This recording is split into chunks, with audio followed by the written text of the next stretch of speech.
Hello and good morning, my HAVPA students. Today is March the 23rd. It is Monday. And I want to, obviously, you noticed that the background is a little bit different this morning. I am broadcasting to you straight from the Casa de Horton. And first of all, before we get started, I want to introduce you to my technical staff. If you look over what is my left shoulder, it'll be to your right of the screen. The individual there who is monitoring with the heart on the chest, that is Senora Horton. And to the, what would be my right, your left, extreme left, the only person I allow to wear a hoodie in the house with the British flag emblazoned on his chest, that is Senior Horton. And so, yes, when I broadcast from here, they are my technical crew and help me do all the marvelous, magical things that brings this to your phone or your computer, hopefully, where you're living. I'm hoping by now, maybe you have taken a chance to read my email and that you obey my caveat to not look at those last few videos, because that's what we are going to be talking about when we talk about Henry VIII. But before that, just a few general words. Do what our political leaders are telling you. Stay home and wash your hands a zillion times. My wife and I have taken to, every time we come in from going anywhere, we take a shot, we change clothes completely and take a shower completely. And so hopefully that'll help. And, you know, it's just right now, for now, the new normal. But one day that normal will be over. And once again, we can promise we can go to restaurants and we can hang out with our friends and we can do this and, you know, hug each other, for goodness sakes. One day. Today is not that day, however. And so, yeah, do what the political leaders tell us. Pardon me. You may have heard, oh yes, by the way, notice that Mr. Coke, my favorite way to have a soda is over ice.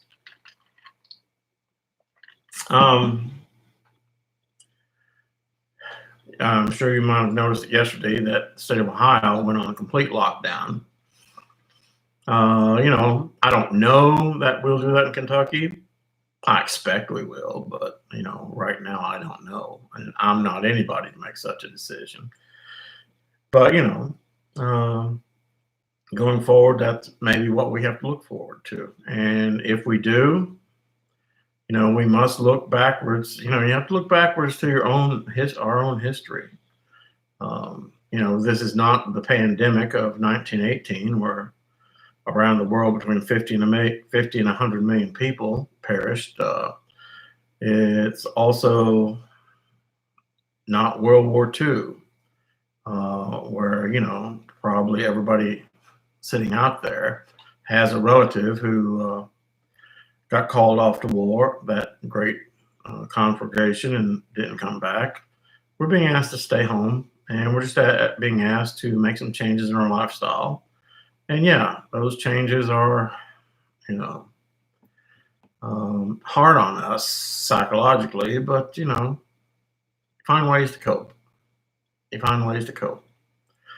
Showtime is on free this week. I didn't know if you know that or not, but yeah. Not that you want to switch me off and go right to watching Homeland, but anyway.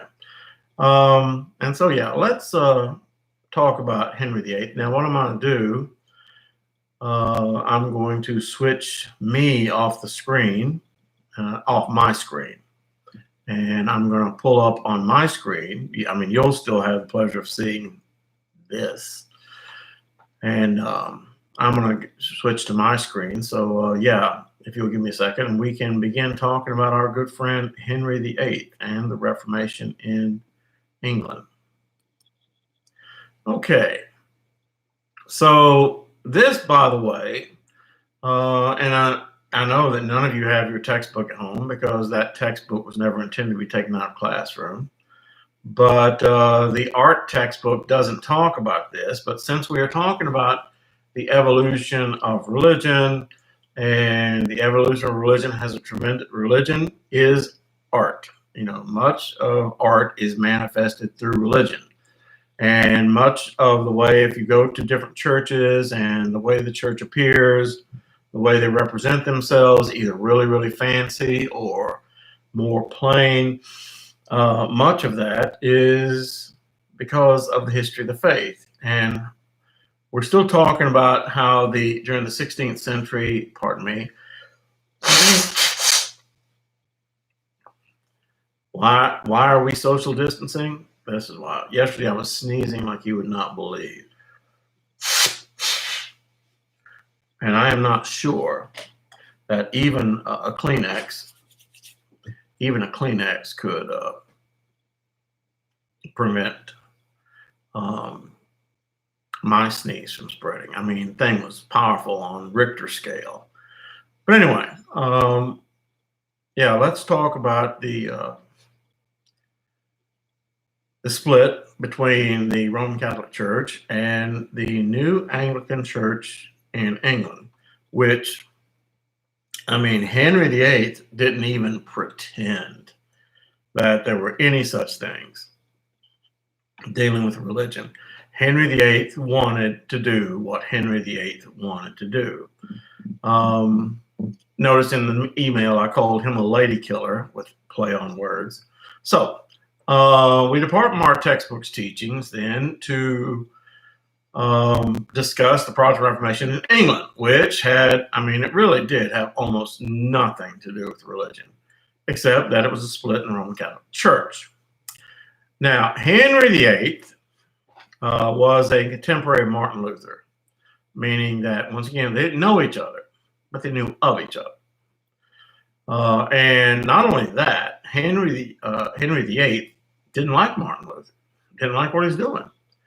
And actually, Henry VIII wrote a pamphlet condemning Martin Luther, condemning the 95 Theses, condemning his breaking away from the Holy Roman Catholic Church. And in response to that, the Pope at the time, Leo X, called Henry VIII the defender of the Catholic faith. By the way, I do hope you don't have your study guide out. Do you have your study guide out? Yeah. I'll give you a second to pull that up. But anyway, so yeah, the Pope Leo X called Henry VIII the defender of the faith. So in 1517, 1518, things between Henry VIII and the Roman Catholic Church were not just good, they were better than good. Henry VIII was defending his Catholic faith. So, as you see, when Henry VIII became King of England, though, all things were well and good between the British throne and the papacy. Now, so here, let's backtrack a little bit. Henry VIII actually wasn't the first Henry to be King of England, obviously. Henry VII was King of England before Henry VIII. And by the way, Henry VII's real name was Arthur. I don't know what Henry VIII's real name was. It's not uncommon, not uncommon at all, for when these people accede to the throne or the papacy, they change their names to something else. Why, I don't know. So anyway, Henry VII was the king before Henry VIII. And when Henry VII was king, he married Catherine of Aragon, a Spanish princess. And the marriage was done, as so many marriages were done back then, without the two parties dating. It was a marriage done for political purposes, to unite, not to unite the kingdoms of Spain and England, but to kind of make sure that going forward, my skin is so dry, it's itching me nuts. uh, to make sure that going forward that there wouldn't be any hostilities between England and Spain, because both England and later or Spain and later England had growing colonial aspirations around the world, and so they wanted to make sure that there was no hostilities. And so there it was. Henry VII married Catherine of Aragon, and before too long, Henry VII died. So Henry VIII becomes King of England. Well, Henry VIII, when he becomes King of England, he decides that since his brother had united England and Spain, that it would be a wise thing for him to unite England and Spain. And he wanted to do it the same way, right down to he wanted to marry his dead brother's wife. I'll leave a second for everybody to go, ew. Yeah. Not only is it ew, the Old Testament deems such a union as being incestuous. In fact, if you look back, I think it's in Leviticus where it talks about, if your brother dies, you're not supposed to marry his wife. Has a bunch of other things as well. But yeah. And is looked upon as being incestuous. And so Henry VIII petitioned the Roman Catholic Church for what you call a dispensation. And you say, well, what's a dispensation? A dispensation in the Catholic Church is where you ask to do something that normally you would not be allowed to do. For example, a long time ago in a land far, far away, I used to be the swim coach at Covenant Catholic. And, swimming, I took the sport because I wanted to help the school. I mean, trust me, it's not for the money. If you're in coaching for the money, you're on a fool's journey. And so I wanted, they didn't have anybody. They asked me, and I said, okay, sure. I ended up coaching 5 years. And what's most remarkable is I knew jack about swimming. But anyway, one of the things I learned about swimming right off the bat was that swimmers eat like horses. I mean, they eat like horses right before a meet. And they will just load up. It's amazing. And the state swim meet, we'd made the state swim meet that year. A bunch of our swimmers were going down. And the state swim meet fell during Lent, L-E-N-T. Remember, we talked about Lent before. Lent are those 40 days between Ash Wednesday and Easter. And during Lent, one is supposed to make certain sacrifices, certain changes in one's lifestyle. One of those changes is to not have meat on Fridays. And so I was taking my swimmers to the state swim meet. And in those days, the state swim meet took place, warm-ups on Thursday night, the diving and prelims on Friday, and the finals would take place on Saturday.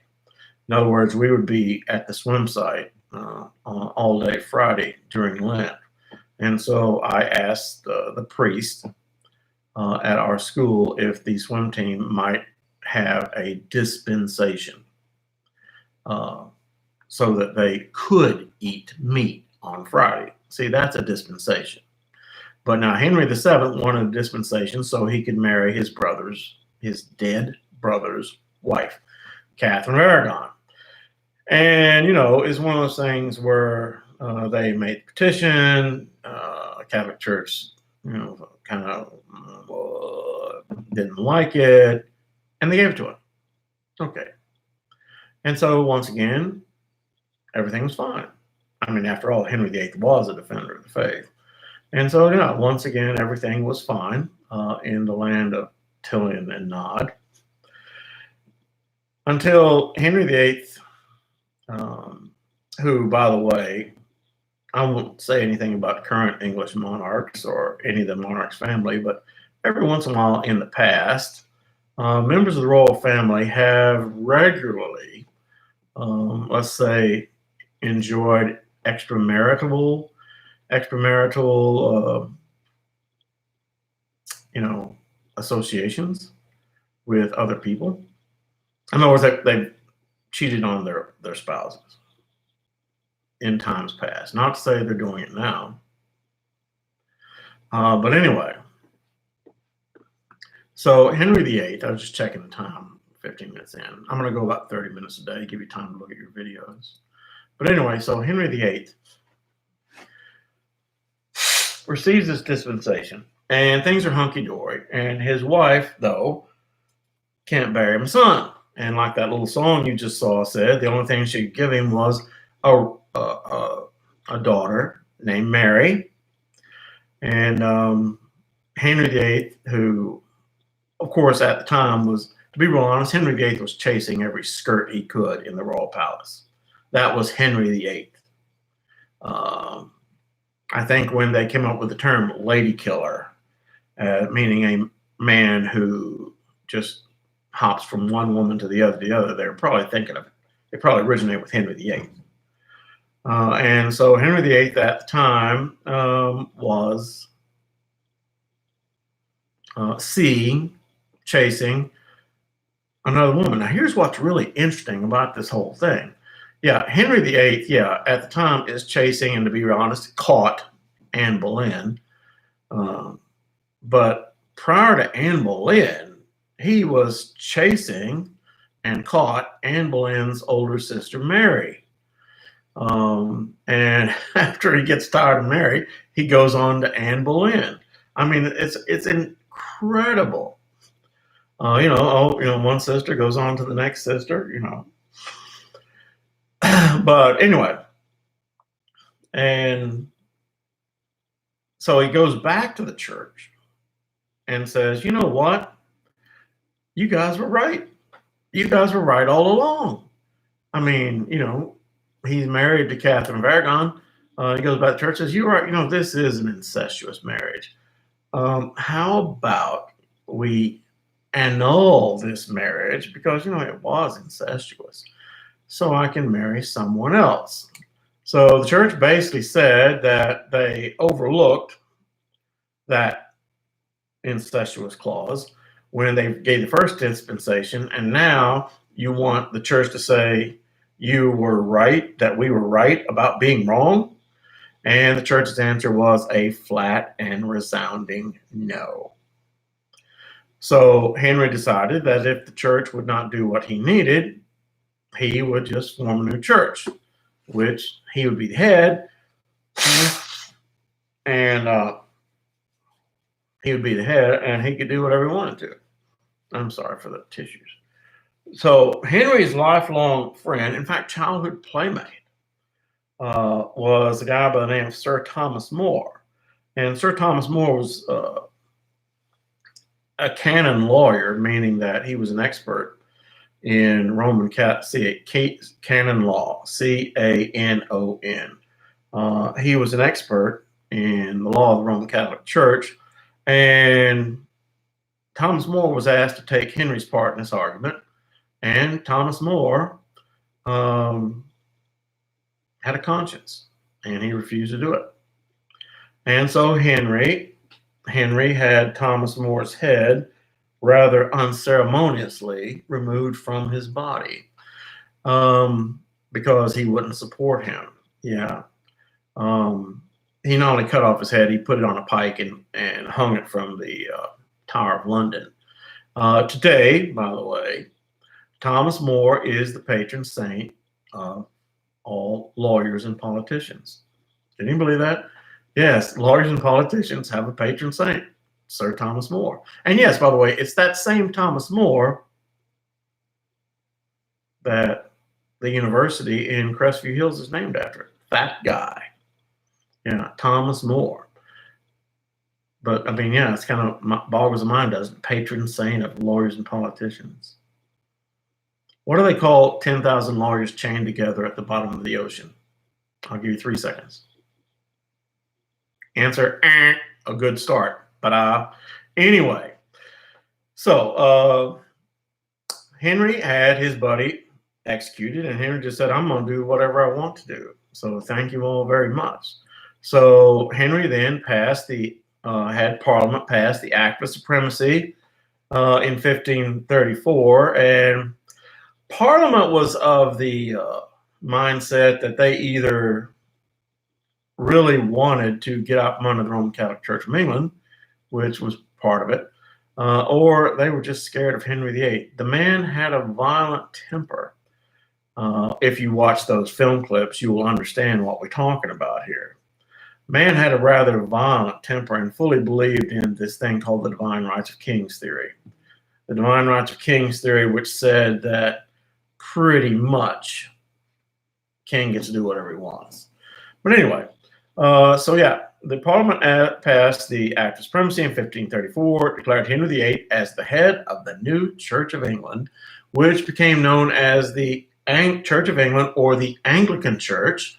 Today, that church in America is called the, wait for it, Episcopalian Church. Episcopalian.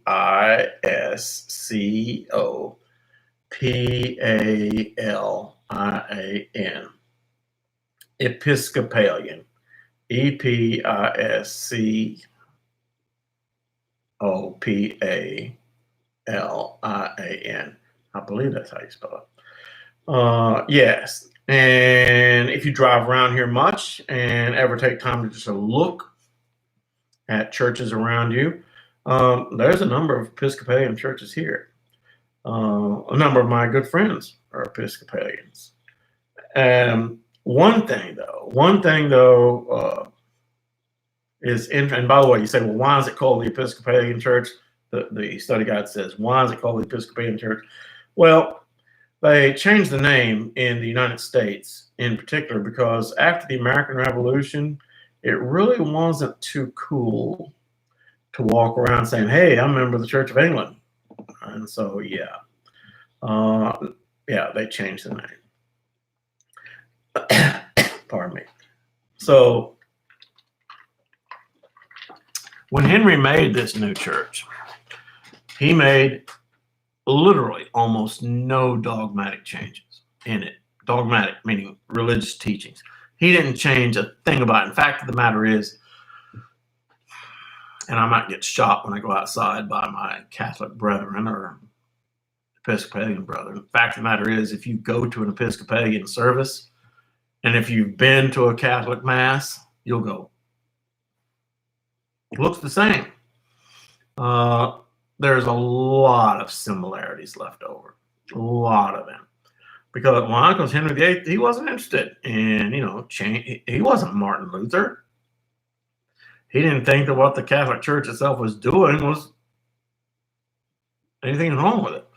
He just wanted to have wife number 2 and 3 and 6. Anyway, so when Henry made his new church, he made almost no dogmatic changes in it, except that, of course, he would get divorced, which he did. And then Henry VIII had 6 wives.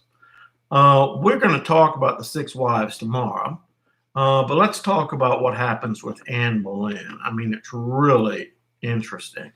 Yeah, what happened with Anne Boleyn when you watch those 3 films, those 3 YouTube videos later on. So, like I said before, Anne Boleyn's sister Mary had first dallied or been dallied with by Henry VIII.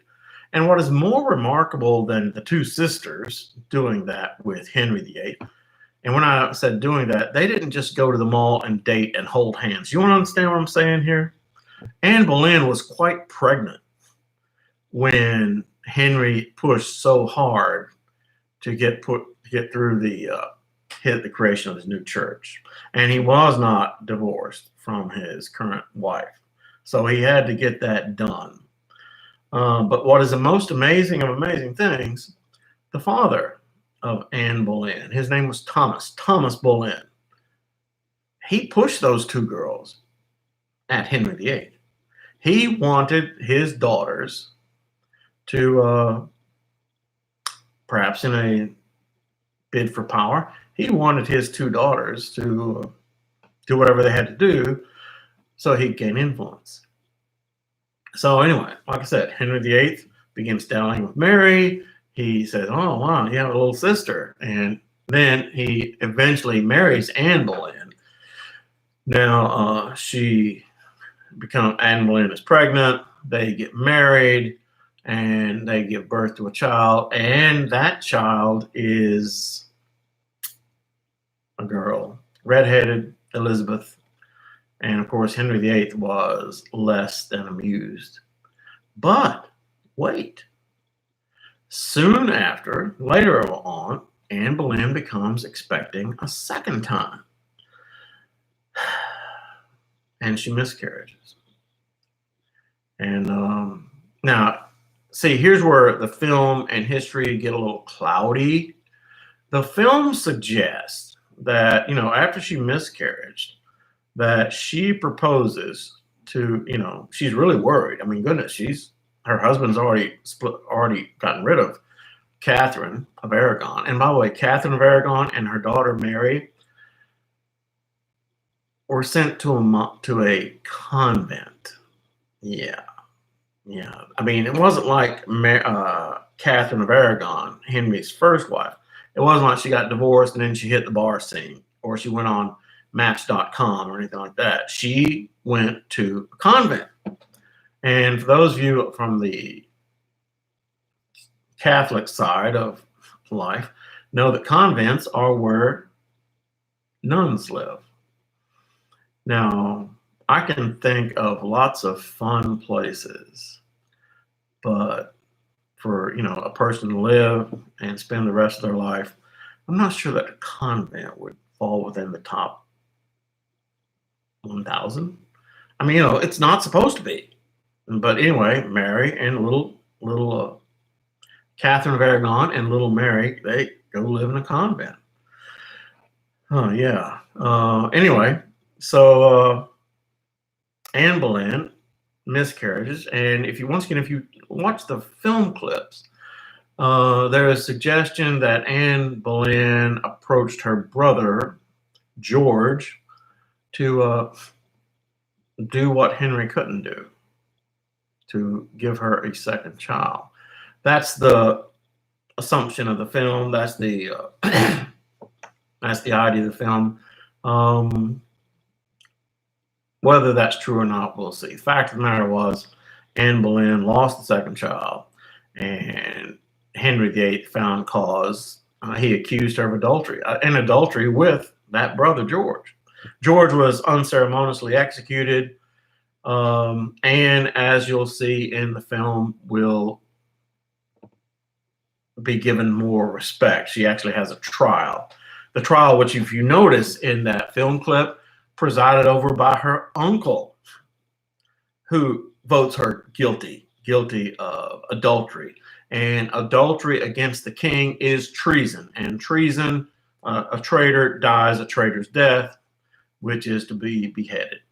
And in the last clip that I sent you, sent you the execution of Anne Boleyn. Now, in that film, The Other Boleyn Girl, which is it's an okay film. In that film, The Other Boleyn Girl,